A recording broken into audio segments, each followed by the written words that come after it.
கடகம்.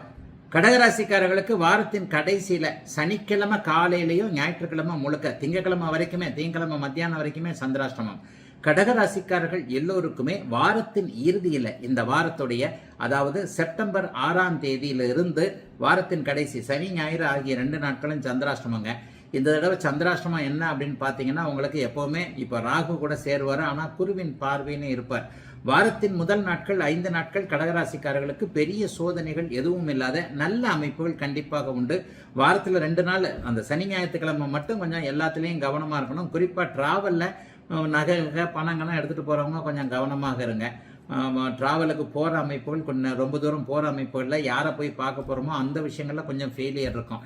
அதனால் வாரத்தின் கடைசியில் மட்டும்தான் கடகராசிக்காரர்களுக்கு சந்திராஷ்டமம். முதல் 5 நாட்கள் எப்படி இருக்கும்னு பார்த்தீங்கன்னா நல்லாவே இருக்குங்க. ஏன்னா உங்களுடைய ராசிநாதன் வளர்பிறை அமைப்பில் இருக்கிறாரு.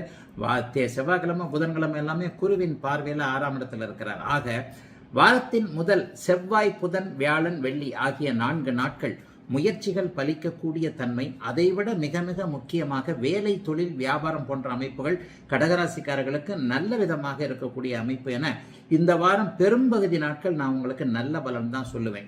12ஆம் இடத்துல குரு இருந்தாலும் கூட அவர் ஒரு நிலையில நல்ல பாவகங்களை பார்க்கக்கூடிய அமைப்பில் இருப்பது மிக மிக முக்கியமாக இந்த வாரம் முழுவதுமே ராசியில சுக்கிரன் இருப்பதால் மனசு கொஞ்சம் திடப்படக்கூடிய அமைப்பு, குடும்பத்தில் இதுவரைக்கும் இருக்கக்கூடிய பிரச்சனைகள் ஒழியக்கூடிய அமைப்பு, கடன் நோய் தொல்லைகளின் மூலமாக பாதிக்கப்பட்டிருக்கிறவர்களுக்கு நல்ல விதமாக வருமானங்கள் வரக்கூடிய அமைப்புன்னு கடகராசிக்காரர்களுக்கு பெரிய சோதனைகள் எதுவும் இல்லாத ஒரு இயல்பான வார கடைசி சந்திராஷ்டம நாட்களை தவிர நல்லவைகள் நடக்கக்கூடிய யோக வாரமாகவே அமைந்திருக்கிறது இந்த வாரம்.